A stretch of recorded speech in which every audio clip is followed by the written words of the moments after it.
Hello guys welcome to my Santali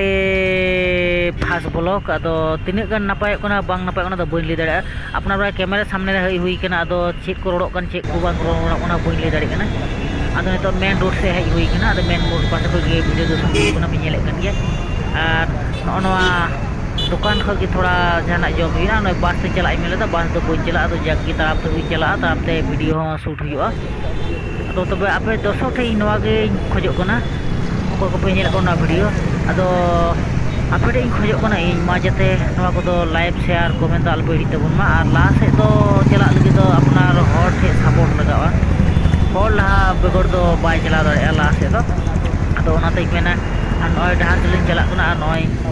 नोडे बाहा दुकान सामने से कतगी पारम चला हे कना अदो आपे ठे एड्री को सिन दोइदा आपे नेल हर ठे माना दो लाइव शेयर कमेंट बार सस्तो एक तो आलबे हिमा लाहा से चला ना दो गड़ो दाड़ी जतो ठे के दरकार आपे को ठे अदो ओनाते मेना मा जाग धीरे धीरे खाइए आरो नेक्स्ट वीडियो रे आपे ठे दा दूरते नापाय देन खाइ जतो बन जापामा जय भारत जय संताली जय हिंद।